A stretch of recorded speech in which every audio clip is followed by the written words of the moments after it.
It's tough. You got a lot to deal with. You got a lot to take care of. And I ultimately say, okay, what do I have?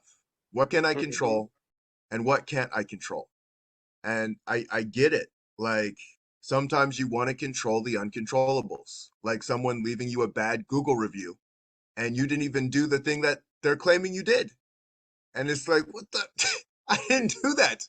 But it's like, okay, what can I control? What can I control right now? And if a guy is, the customer said they wanted you there at 9 and it didn't happen the way that you wanted it to happen because something happened with the team. He ends up calling up late, 9:50. Oh, so what happened was, and this and that. And as an owner, you go to the customer and you let them know. You let them know you're human. That's what I ultimately do. And honestly, I get away with that a lot. I get away with it because I take Oh, lucky responsibility you. for what. 'Cause Yeah, I they get don't I be get caring. away They with think it we because I robots. take responsibility in what I can do, and I let them know. Look, what this happened, and I bet you're pissed, and you have the right to be pissed because you told me you wanted a certain time and I effed it up. How do I make this better? How do I make this right? Or did I completely screw it up? Because if you said I did, I totally get it, and there's nothing I can do about that. Um, Hmm. when you take responsibility, they tend to say, okay, well, let's make this right, because it's about making things right for people. Your employees, your team, your staff, and the people that you serve. Gotcha, gotcha. No, that makes sense. And like I said, hey, it makes sense, but in actual reality, I don't know because I swear these customers be thinking you robots. Oh yeah, Um, yeah, they're emotional. and it's one of those things where no matter how big you get as a company, customers will still see you in that light of being small. Where it's like, well, hey, I have an issue. I need to be addressed. And you're like, well, hey, you kind of need to go through the proper channels. And you don't want to be rude. And but at the same token, it's like, well, hey, if you need a check cut, okay, well, hey, we got to go through our accounting department. Hey, if you need a claims handled, hey, we got to go through our claims department. Everything got to be kind of like properly documented. But they're like, no, I'm talking to you. I'm thinking that you're going to be able to address it. And you're just like, okay, yeah, Yeah, yeah, I'll yeah, get working on it. yeah, yeah. Like we're such a game of emotions. And one cool thing, the cool trick for anyone watching, when someone's angry, get angry with them, for them. Get angry for them and watch them back down. Watch them cool off. They just want to be heard. That's everybody, I'm telling you. And Mhm. I get it. Like when two people want to be heard at the same time, neither is heard. They're going to be yelling over each other. Doesn't work. Yell with them. Get pissed with them. I cannot Okay. I cannot believe my guy showed up at night. You said you wanted it at 9 and he's over here coming in at 9:50. Are you kidding me? Are you kidding me, Mrs. Lewis? Hey, it's okay, Dwight. It's okay. Yeah, I mean, no, I appreciate, yeah, like, yeah, I did say 9, but we're people. We're human. We want to be seen. We want to be heard. And they don't understand that moving companies like going up the stairs takes an extra hour. They don't get that.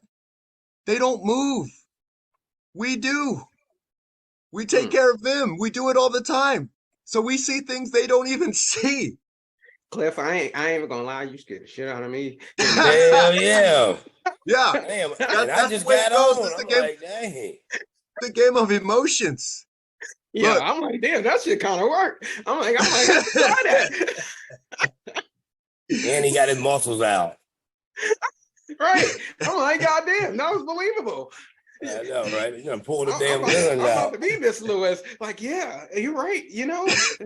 It's probably gonna be okay. Don't fire those guys. But we ain't gonna act like Country Phil didn't just come in here and got a What's goddamn up, picture of Country himself Phil? by the truck. Hey, that's me. Look at that. Boom. Nah, that's some sweet artwork. That's what's Yeah. up, brother. Yeah. Man, I was having some technical difficulty. I don't know why I keep going back to the old link. You know, I'm not a computer savvy, so but I came in and I'm thinking somebody fighting. I'm like, whoa, whoa, That's what happens whoa, when Phil come late. Got us wrestling over here like, damn, we need country Phil. right? Hey, hey, I mean, people that tune in weekly probably already know that guy right there can't figure out his computer. Oh man. So no, we were going over, basically just trying to prepare for this season because we know that it could be stressful. We know we're in a recession. We know it's so much going on. And just stacking on stacking, like almost like compounded interest, but we're gonna call this compounded stress. And it's just like how to mitigate this as much as humanly possible.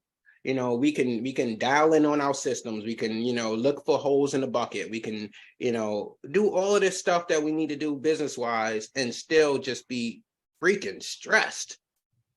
And, we just need to figure out how to mitigate it. And I feel like, if you focus on the day at hand, like yesterday's yesterday.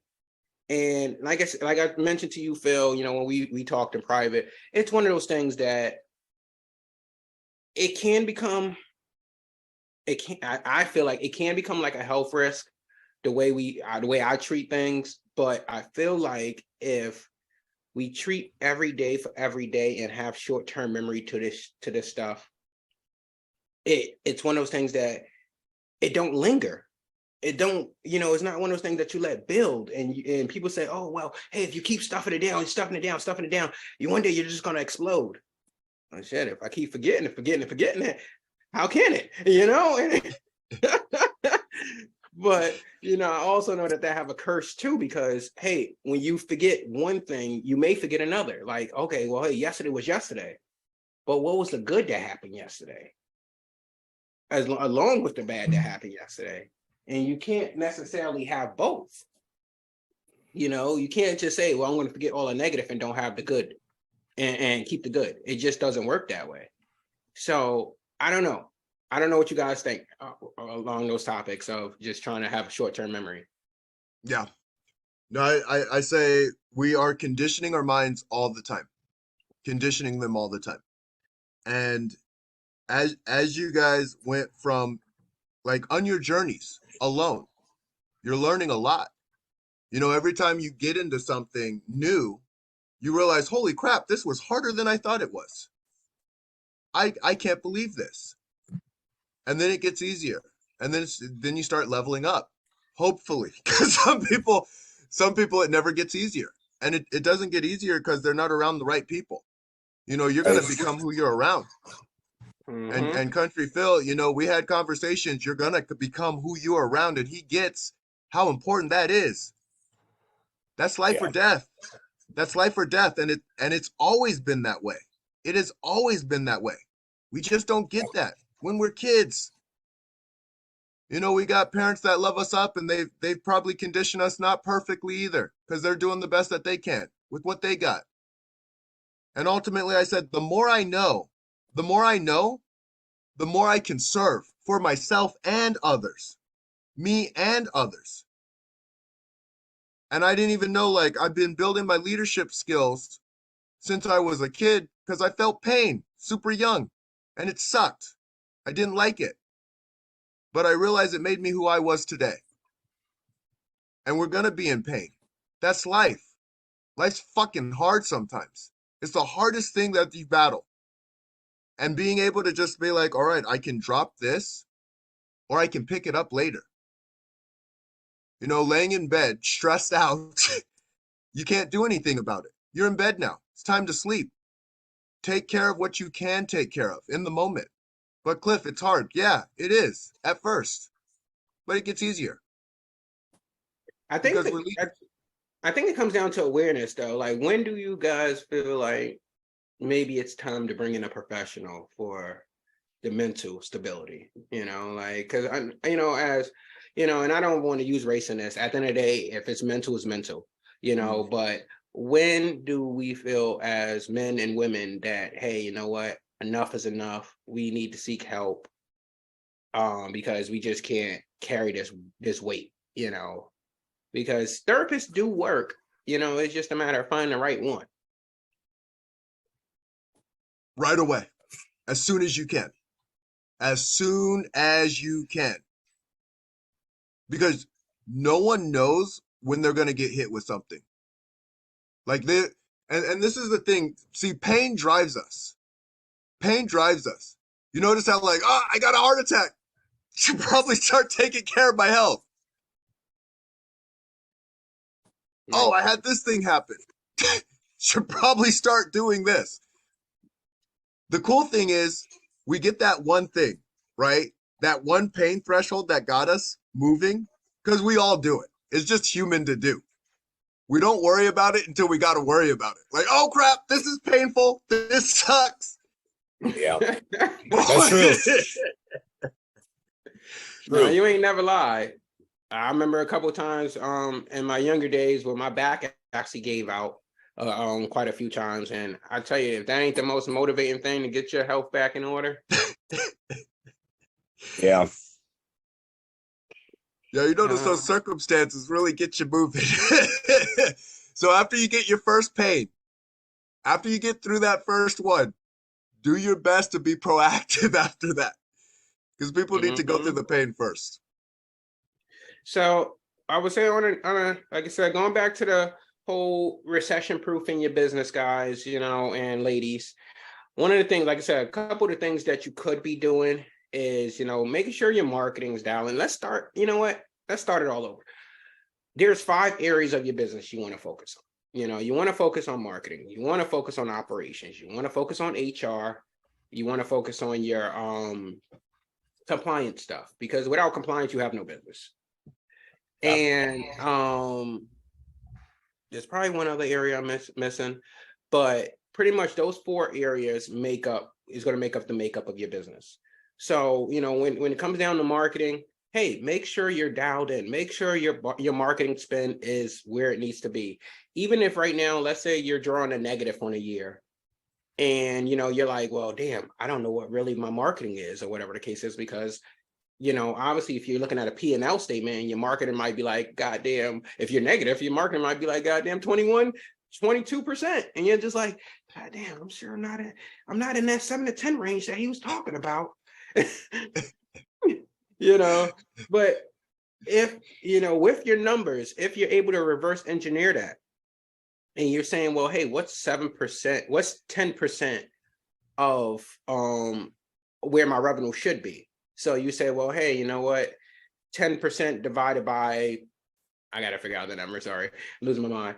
But if you figure out that number is basically going to tell you that, hey, well, you know what? If I spend $30,000 on marketing, whatever the case is, or way less than that, then I should be at about $300,000 if it was 10%. So with that being said, hey, are you at 300,000 in revenue?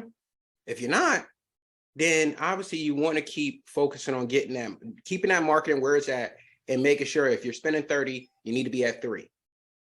Tweak, you know, test, tweak, and track at that point. So you're kind of like I said, reversing it.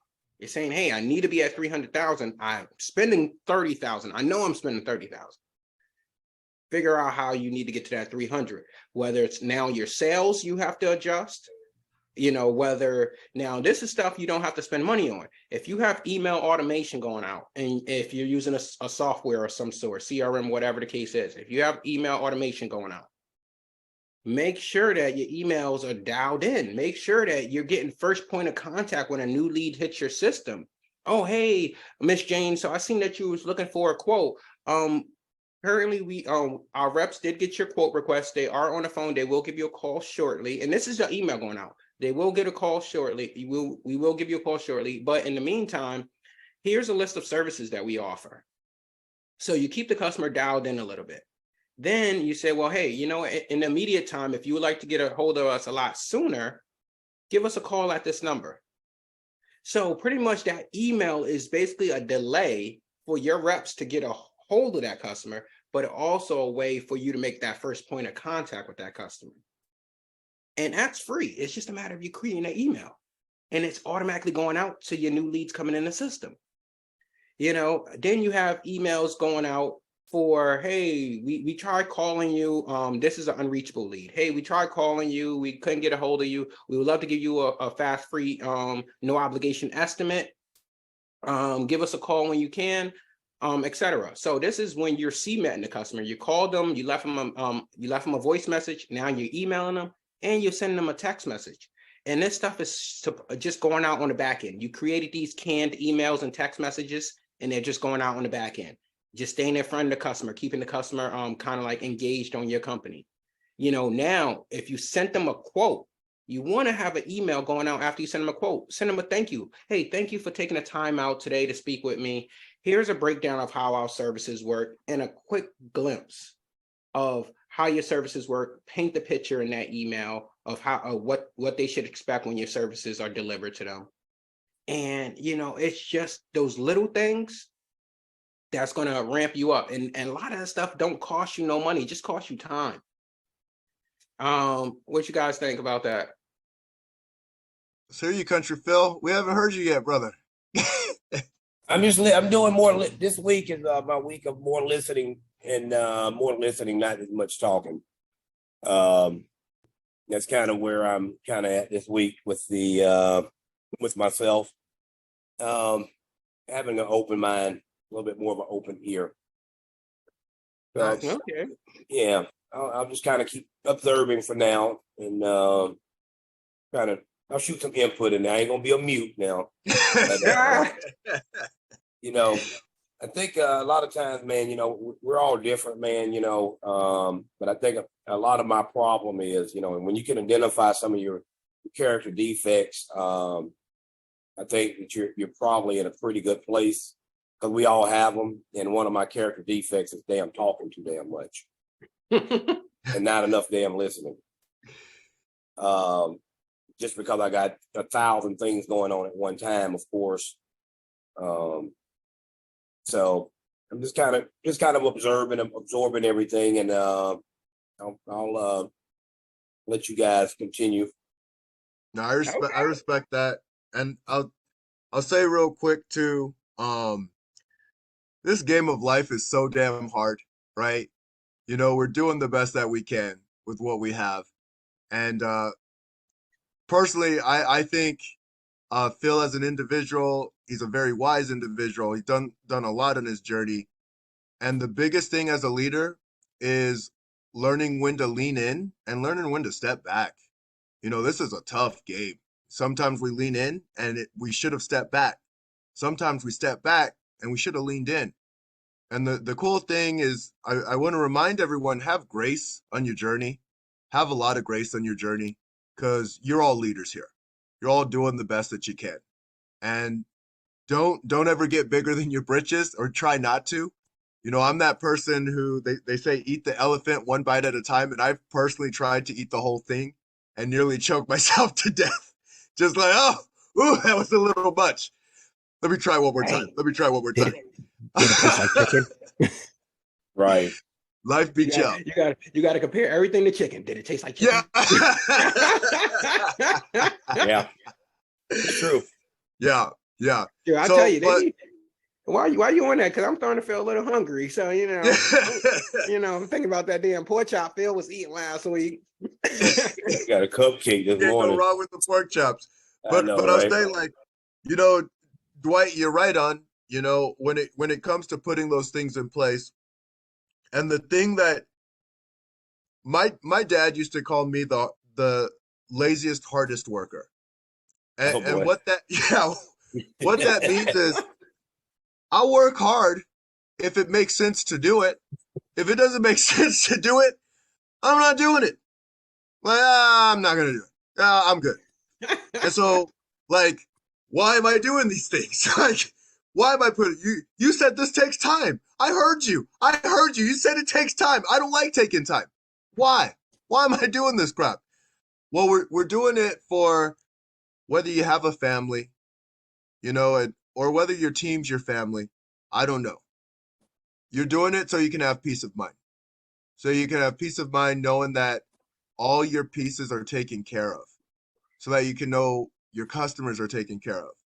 Because a pissed off customer, that sucks.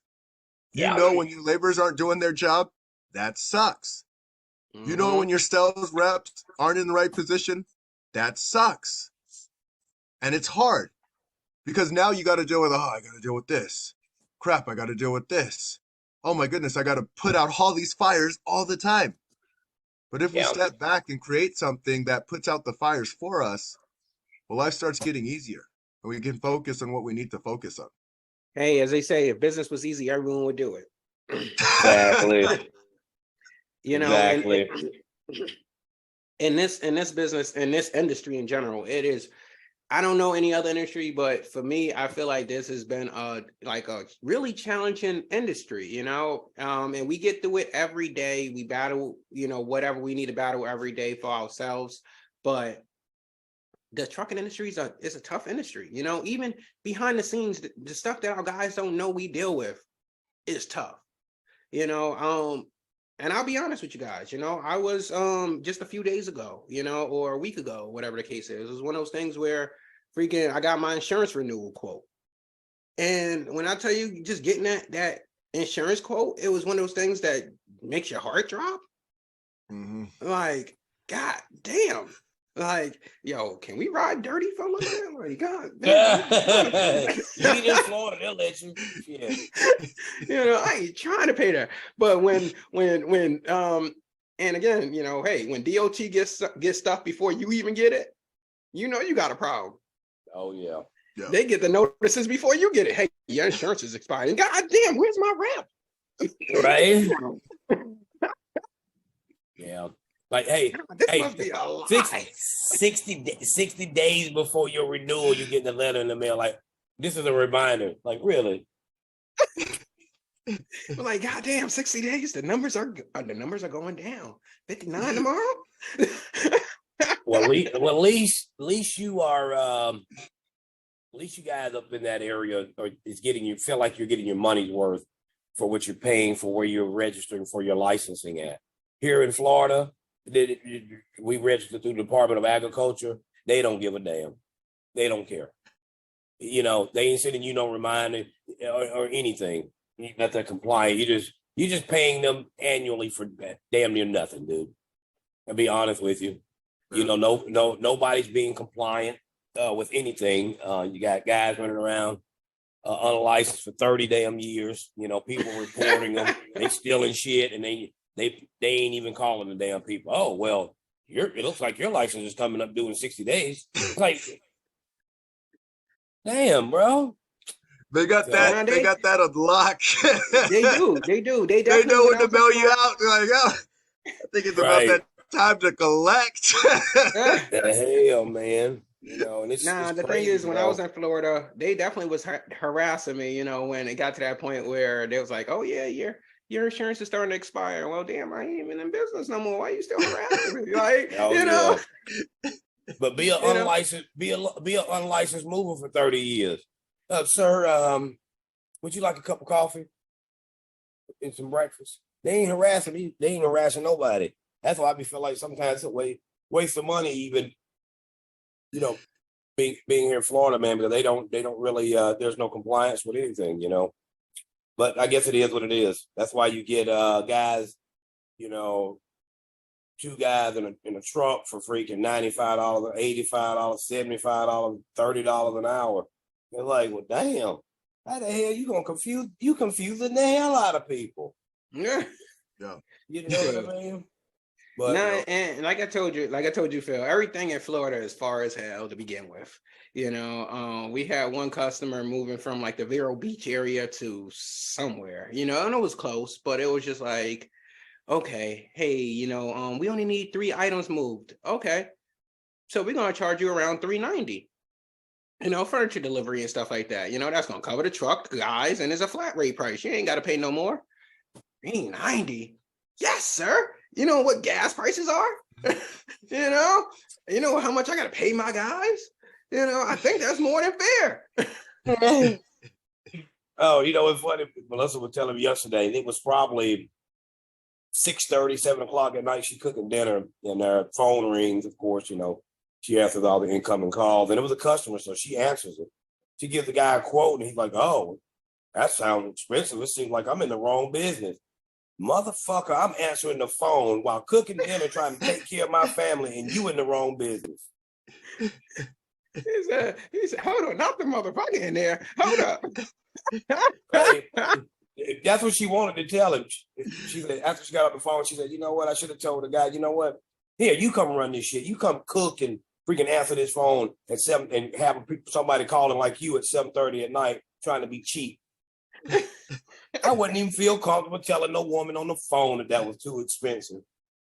You know what I mean? Some people ain't got no morals, man. You know, because, you know, us guys, man, you know, so some of us old school kind of guys, man, you know, we kind of have, you know, a little bit of an ego. You know, if it's something we can't afford, we go to the dealership and the lady tell us that's going to be that car right there is $108,000. You might not even flinch, right? You might just be like, oh, okay. Knowing your ass ain't got $108 damn. But you ain't gonna be like, that's way over expensive. You're gonna be like, well, let me get with my accountant. You know what I mean? How the hell do a dude on the phone tell a damn woman that $400 is overpriced? Man, you ain't got $400, man. Get your damn ass out of here. The hell. $400 damn ass, wrong ass damn man. Nah, so you in the wrong damn business. Hell. So I just told Phil, I think this the other day. It was one of those things where obviously we all been through it, especially if you got I think Phil had nine trucks or so like that, and I know Curtis he has tremendous amounts of trucks at this point. And you know, for me, you know, I don't have very many trucks, but if we need them, I'll go get them. But it's one of those things where that insurance number ain't cheap. Mm-mm. You know, when you get that renewal notice and you're like, God damn, 60, 80, $100,000 for a goddamn year for insurance, highway robbery. But you know, I'm gonna breathe. But it's one of those things where it's just like, and then you get a customer that you know needs you to go get a rental truck, and then talking about, can you eat that cost? Can I eat that cost? Yeah. Yep. You see those beautiful $100,000 trucks out there? I ain't tell you to eat that cost. I told you, hey, we're gonna bring it with some pads, and we're gonna make it work for you. Well, the consumer does not give a damn because they ain't thinking about nothing other than, you know, nothing. You know, I went and did an in-home estimate, and I don't know if I touched on this last week. Did an in-home estimate on a customer, and he knew the guy that I knew that moved him in. That ain't how we got the referral. And he's like, oh yeah, talking to me about the guy, and like, okay, and this is how much he did it for. And it was a pack. I mean, this guy had, it was a 3-day job. And when I tell you, this was 3 years ago, but the guy did the whole pack move and everything for like $1,200. And he was like, oh, you know, I know things have went up slightly, but you know, but man, this is way out of control. You know, he didn't charge that much. I said, dude, he out of business. I said, sir, he is out of business because of things like this. This is why he's out of business. You know, this is why. He went out of business for people like you. So you should actually go help him like that. I was wondering where he was going with that. Like, God, you on mute, Phil. I wasn't trying to be an asshole or nothing, but I'm like, unfortunately, sir, he's out of business. No, here's the thing. And this is the beauty of it. You're not being an asshole. This is life. Life facts. That's all it is. Like, all right, you said the customer. They care about them, their wants, their needs, their desires. And as leaders, look, I'm here to call out all the leaders, myself included, because I did this for years. It sucked. Mm-hmm. Sometimes we're attracting the wrong people. Exactly. That's on us, not on them. Yep. So if I have people, hey, can you get this for $40 an hour? The first thing I'm thinking, how did I do that? What did I do? What did I do to make someone believe that they could call me and ask me this shit? That's on me. And just like Phil said, like, yeah, you took him out of business. He took himself out of business. He took himself out of business for not thinking like, am I? Ooh.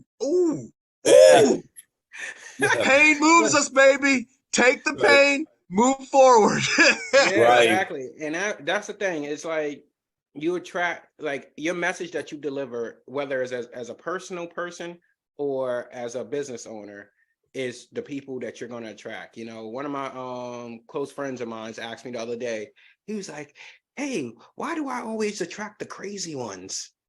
Yeah. Maybe because you want them.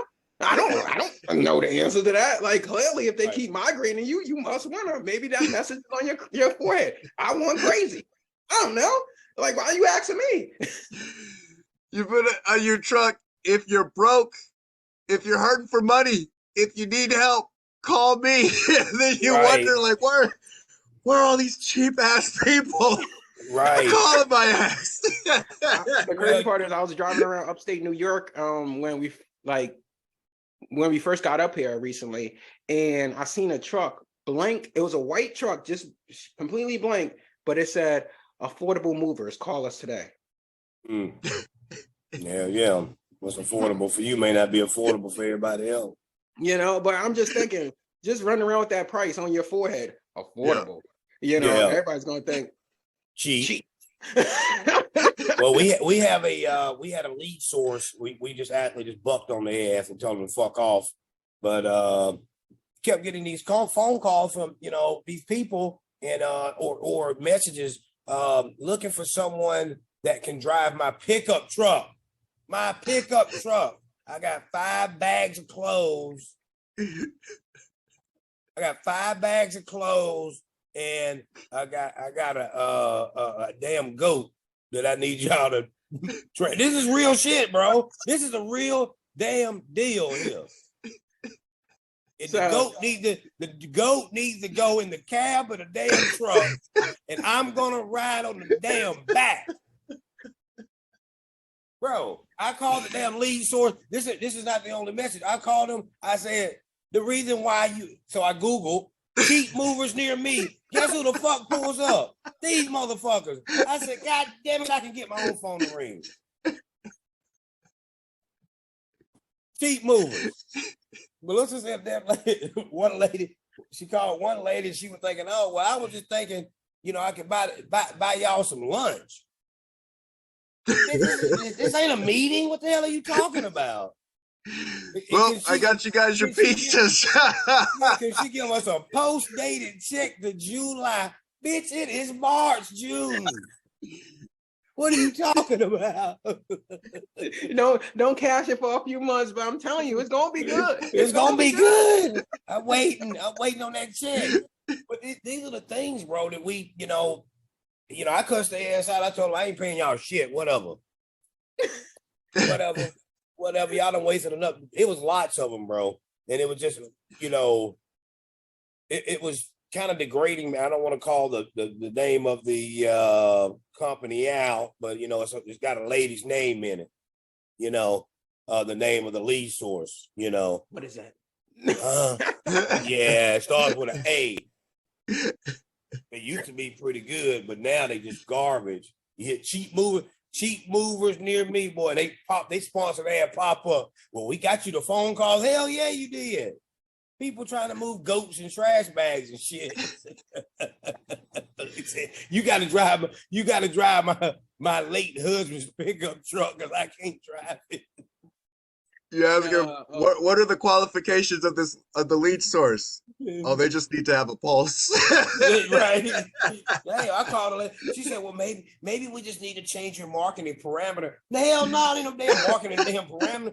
Take off the cheap movers. Phil, they're gonna change it, all right. They're gonna give you a 100-mile radius of cheap mover status. Hell yeah. Yeah, man. You're gonna be all kind of shit, moving hay and all kind of shit. The hell, they're moving houses. Lady called and said, can we move her trailer in the trailer park? So Melissa trying to get a lady a quote, asking her the content. She said, well, the contents is in the trailer. Melissa said, what do you mean? It's the whole damn trailer. She want to move it. I said, well, man, we don't, the average, the ad I clicked on and said house movers, anything to get people to damn call. They lie and whatever. So they can say, well, we gave you leads. We gave you some leads.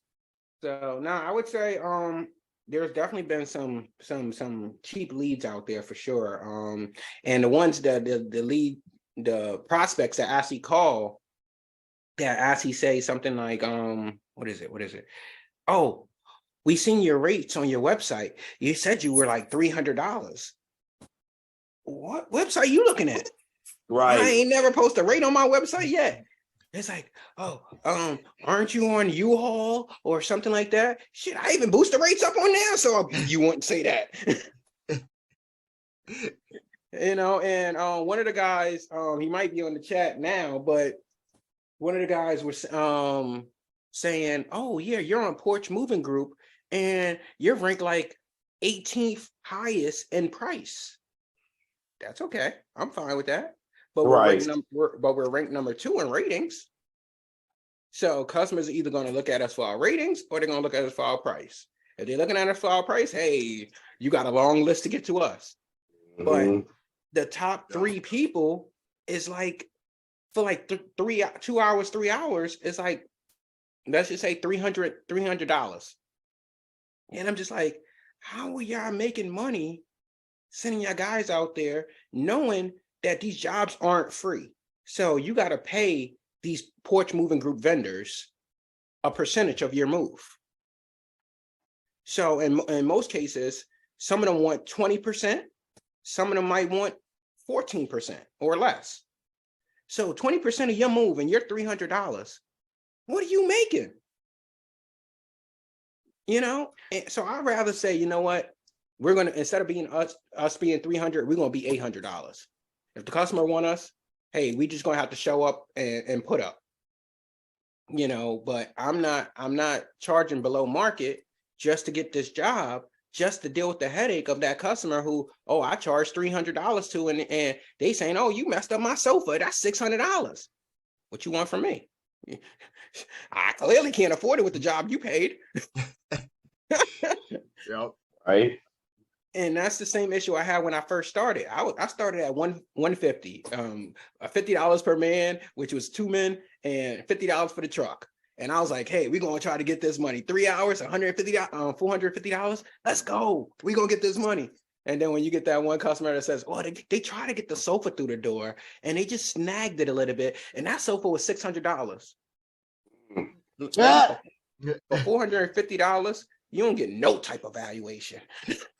But no, but it was just like one of those things that was like, damn, how do I handle this? And I was losing so much sleep at night. Like, I didn't even make that much.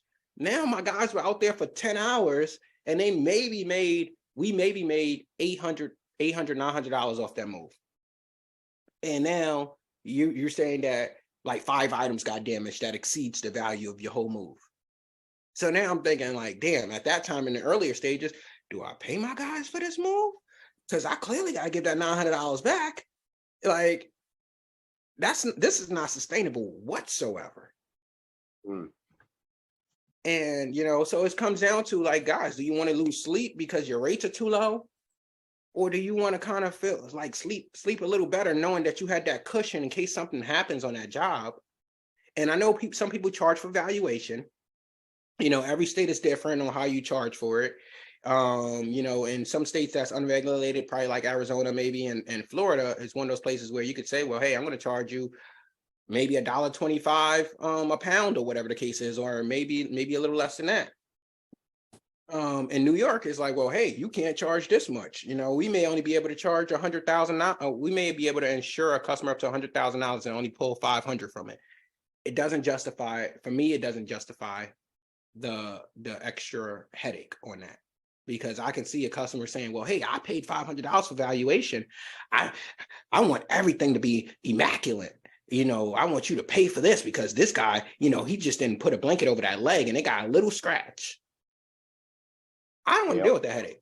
And I feel like once you have a customer pay for something, it's in the back of their forefront where it's like, you know what, I'm going to file a claim if any one thing go wrong, versus, hey, you know what, this is a free option. 30 cents, 60 cents per pound is a free option.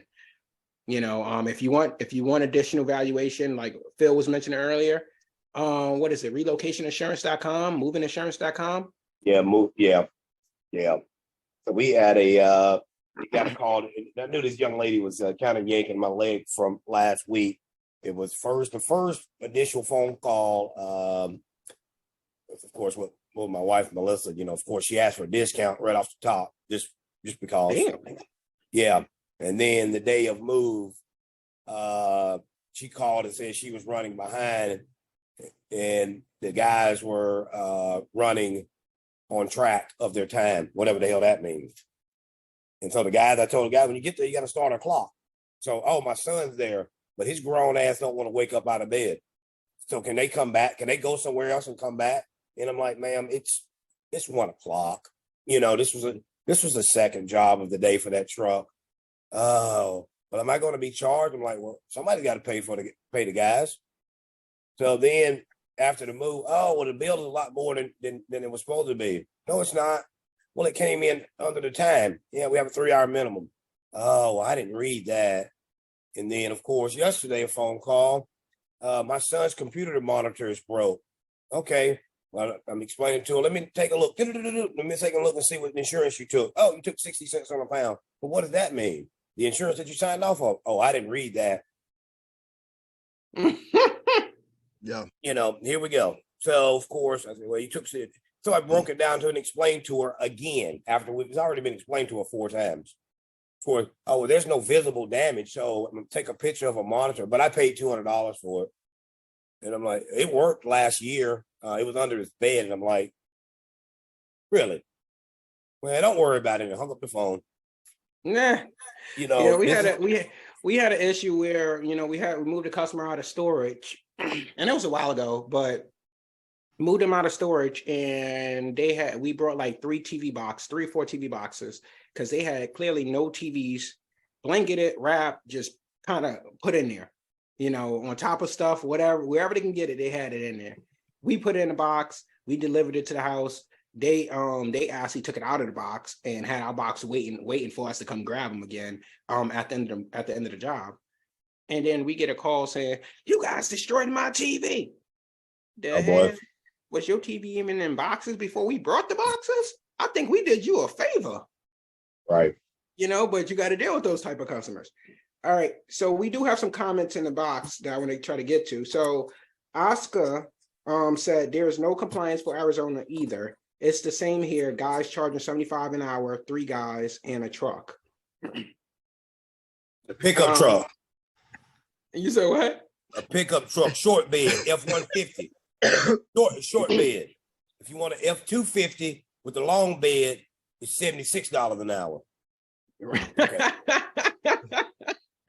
Now we had that issue one time where I think we had a flat rate truck fee of like $150 or whatever the case is on top of our general labor. And one time the customer just said, "Hey, I only have, I don't know, let's say 200 cubes or whatever the case is. So like a 10-foot, 15-foot truck worth of stuff." So opposed to bringing her a 26-foot truck U-Haul at the time, we brought her a 10 or 15-foot truck. "Oh, you're charging me $150 for this?" Well, it didn't matter what size we charge you, what size we brought, we was going to charge you the same price. But why get a 26-foot truck and we're going to have to put that extra gas in it, and you don't need it? Well, right. This is a scam. I could have got my own truck. You sure the hell could have, but you did. Now, can we move on, or are you going to argue with me all move? People, boy. Yeah. Gotta love it. Let me see. So Oscar also said, my mortgage company said they want money. They won't take pizza for payment. Yeah. Exactly. I had them, Melissa says, I had them call and say they had a Groupon and argue with me that they bought our Groupon when in fact we don't sell Groupons. Hell no. Now, I know Groupon was big on that in the beginning. Like, I haven't spoken to them in several years, but they was like, "Oh yeah, do you want to offer some type of discount?" Hell no, I don't want to discount my service. Like, hell no. Let me do that by choice, not by just trying to get a customer in the door. Hell no. Bitch be advertising about 4 hours of moving service for $110 with 5 guys. What the hell? Tyler said, stupid question. What should someone be charging for moving items? And under I guess $1 million. So I 100 guess to million. answer your question, Tyler, yeah, you could charge 10 million, like Country Phil would say, No, but under $1 million. Under. under. Yeah, Okay. under $1 million. So now ultimately, you just want to know your numbers, know your rate analysis. Tyler, I know you're in my coaching program, so we'll talk tonight, but just know your rates. You feel comfortable with your rates. At the end of the day, you know that if you need 3 men, they're going to be, say, say $175 or $150, depending on your market. If you got a 3-man, hey, you know what? After you figure out your rate analysis, you'll know what you need per man. So if you say, well, hey, I need $50 per man. Okay, well, now it becomes super simple. Okay, well, I got 2 men out there, $100. I got 3 men, $150. And typically your truck is usually considered an extra man hour. So whatever you're charging for your man hour, if it's 50, you're going to probably charge an extra 50 for your truck. And that's in typical situations. So now you know that, hey, for a 2-man, you should be charging 150 if you charging $50 per man, with 150 including the truck.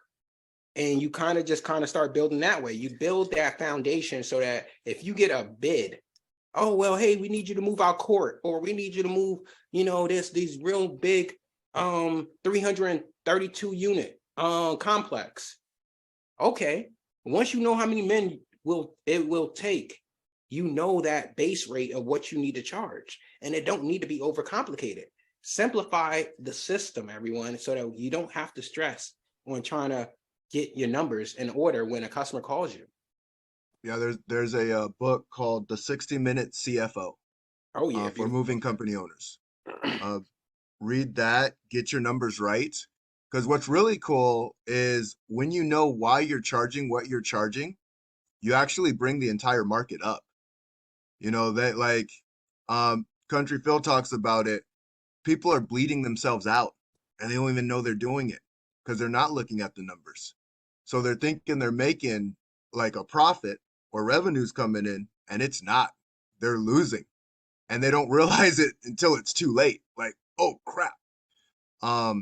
So I would suggest everybody check that book out because it's a great read. Get you started on the right track. Yeah, one of the guys told me that I network with told me that, I said, hey, how much do you pay laborers? Because I was thinking about paying a laborer $250. He's like, hey, slow down. Don't pay them $250. Pay them like $200. Because if you set the benchmark that high, you're going to start changing the industry. Yep. And that made sense. I said, okay, you know what? Industry standards. So if you know your rates and your rates is say 150, 175, whatever the case is, don't say 125. Don't say 100. You're setting the benchmark. And now it's like gas prices. If you go down the street and you see one guy charging $2.99 for a gallon of gas, you think that people are going to want to go to the one that's $3.35? No, they're going to want to go to him. And now everybody else is going to start setting their benchmarks that low. And now everyone is losing. So it's kind of like set your rates where you need to set your rates. If your customers want you, they will find you. You're not meant for every customer. We got some customers in the past where it was like we didn't charge. If we went up to 2.5 hours, we didn't charge the customer for a third hour. If we went up to 2 hours and 31 minutes, we charged them for a third hour. And we had customers that had our guys moving them on a third floor, like we moved them off the third floor, travel them all the way across town and move them into a 2-story house. And they're talking about, you think you guys can get this done in 2.5 hours? Because I can't afford no more money. And I'm like, what? Sir, you're on the third floor. And when we walked in your house, we're stepping over things because you're not even packed. Oh, unrealistic expectations. Don't worry. We're gonna be ready. We're gonna be ready. Oh, your guy's just standing downstairs. Yes, sir, because he needs a break. We're not even charging you for that time.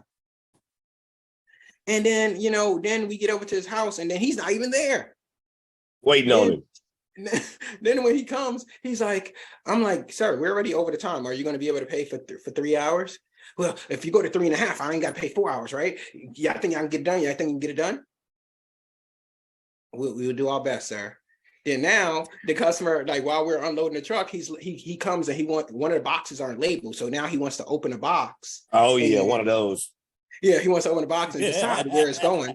I'm like, sir, if you don't hurry up, we ain't gonna get done at 3.5. We ain't gonna get done in 3.5. Now I'm using reverse psychology on him. I'm like, come on, like you acting like real cheap. And and those are not the customers you want. Charge what you want to charge. Be transparent up front. Don't start with the minimum and say, well, hey, we can send you 2 guys, 2-hour minimum and our fuel surcharge at this price. And it's gonna take 9 hours. Like, tell them, hey, it's going to take 9 hours. It's going to be $1,100 or $1,200. Can you afford it or not? And if they say, hey, we could probably squeeze that in our budget. You think it's going to be around 9 hours? I would say we're going to try to be very close to it. But if you could prepare for your move, stage your boxes, do something to speed up the process, we're going to try to save you some money as well. And they'd rather hear that than you lying to them, tell them, hey, I just want to get in the door for a 2-hour minimum. Mm-hmm. Yep. It's funny though, Dwight, because I just did an estimate for a young lady last week, and before you come in, the guys already said they could get this done in 3 hours. I haven't even walked through the damn door yet, and I'm like, so I go in, and I'm like, oh, okay, they must go have their whole company over here, office staff and every damn body. You know what I mean? Unrealistic ass shit, dude. Mm-hmm. And you got to think and get it done. Yeah, I'm just gonna have to send, my company and a couple other companies over here and get it done in 3 hours. You know what I mean? Oh well, you can't come close. I'm like, no, it ain't no close, man. I'm not gonna lie to you, because guess what? I'm not gonna eat this bill, because I know deep down inside how I am, personally. On if I underquote something and it goes way over, knowing my guy's been out there killing himself and no fault to the customer. I've had to eat certain parts of bills because of it. It's my fault. Yeah. You know what I mean? But I'm not going to eat this because, let me get my foot in the door. 3 hours is actually 3 damn job. Mm-hmm. How you go from 3 hours to 3 damn days? Yeah, we had a customer who needed 2 26-foot trucks. Talking about, oh, you guys are moving real slow. The last guys that moved in here got it done in 4 hours. Ain't no way in hell they got it done in 4 hours. She's like, yeah, and I think they was carrying individual sofas on their backs. Yeah, I've seen those John Legends out there that Guess what they at? Guess what they at now? Guess how they walking around? Right. That's how they walking around. That's the same sequence of the guy going out of business because of the damn cheap ass damn customers. Damn guy walking around, damn back blowed the hell out because of cheap ass customers. I give you $5 tip. I give you a $5 tip if you hurry up and get done. People don't give a damn about you. Right. And that was the crazy part is like, and I got nothing against the labor guys. Your guys do amazing jobs if you're in the group. It's just one of those things where obviously carrying a sofa or carrying 5 totes on your back with a hump strap, it's just like, yo, we got a dolly. They created that thing for a reason, and granted, I know some people don't like bringing dollies in houses, nothing against that either, but hey, they're there, and it's like, we gotta, we move houses that are on the 2nd or 3rd level, and these customers got 200 and something boxes. Ain't no way in hell I'm about to sit here and lump 5 boxes on my back down these stairs, up and down, trying to move 200 boxes. It just don't make no logical sense. Work smarter, not harder. At the end of the day, the job is still going to get done. The customer's understanding that they got to pay what it is, and we'll try to move as fast as we can, but we got to move on an efficient level. Otherwise, we ain't good for the next day. And you can't get tired after 10 hours. The guy seemed like he was getting tired. Man, it's been 30 hours. Yeah, he moving as fast as he was from 8 o'clock this morning, 8 o'clock at night. He started slowing, and then he drank some water. So we just recently had an estimate that was done, and I kind of had to explain to the customer because I don't know why my sales team sold it, but we had an estimate that was done. And it was like, hey, we're going to do a move and a pack and move on the same day, which we try never to do those. And it's one of those things where it was like the customer's like, yeah, I need my girlfriend's house packed, I need my house packed, and then we need both of them moved in the same day to this one house. And originally it was booked for 8 hours, and not including the packing labor and stuff like that, but it was booked for 8 hours and with 3 guys. I said, I don't know where this thought this was gonna happen. I'm human and I'm looking at that. I'm like, ain't no way in hell they getting that done in 8 hours. I told the customer before the move even came, the move date came. I said, hey, we're gonna have to split this up into 2 days. Call this? He said 2 days. Yeah. I thought it could get done in 1 day. On what realistic level were you looking at that you thought something like this could happen in 1 day? You know, and it's just those expectations that, you know, is set forth that these customers believe something unrealistic like that can happen in 1 day. Now, granted, if it was like 2 1-bedrooms, maybe. But when people have like, oh, we have 2 bedrooms here, 2 bedrooms here, we need a full pack of them and move them in the same day. It's just not realistic, you know, unless you got a real big team. Like, hey, there's a team that's gonna pack and there's a team that's gonna move. But somebody's still waiting on the next person. Oh yeah. Never do that shit, especially for anything large. So we are at the top of the hour, everyone. You know, we don't have any other questions, but you know, hey, like we said at the beginning of this call, you know, obviously take every day for every day. Don't look at, you know we have a 120-day sprint, and right now we are probably at 102 days left of that 120 days. Hey, take every day for every day. You know, book up, maximize your jobs, keep getting your guys in the door, you know, make sure you're always recruiting. You know, the thing is, as owners, we stop recruiting because we think that we hit that plateau. But it's like, as soon as you stop recruiting, it's just like sales. As soon as you stop making sales on a particular day, to get that traction going again, it's like that resistance. Where if you start recruiting, now your guys start leaving. For whatever reason, they start leaving faster than you could bring the guys back in. So just keep recruiting, but slow it down. Kind of like, okay, you know what? I got an interview today. Maybe I might make a decision Monday or Tuesday. You know, and kind of like drag it a little bit if you need to, if you don't have the roster capacity to take them in right now. But never stop. You know, that's one thing you don't want to do. You know, keep bringing in people, and then ultimately, hey, if the work keeps coming in and you're like, well, hey, we max out at 5 jobs a day. Well, now you got a 6th driver or a 7th driver. Get that extra U-Haul, Penske, budget, whatever truck you need to get those guys out there. Get uncomfortable to get comfortable. You know, but all right, guys, anything y'all want to say before we take off? Yeah, you know, I'll say Phil hit it on the head. They don't give a damn. And I'll also go this far. Leadership's about giving a damn about them and giving a damn about you. And if you're not ready for that, I would suggest jump off, because you don't want this game. It's a tough game. But if you are, if you're down for that process, what I would say is it's all in the mind.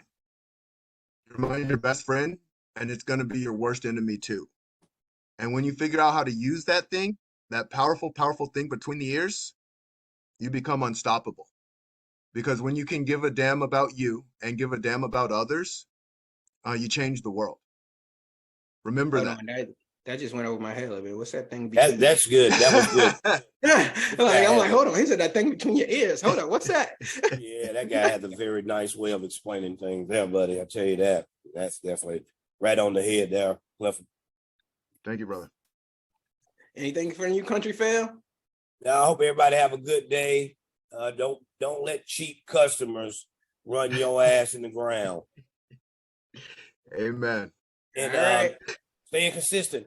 You know, trying to stay consistent with group. Starting to get hot, starting to get busy. Make sure the guys are staying hydrated and everybody's staying happy.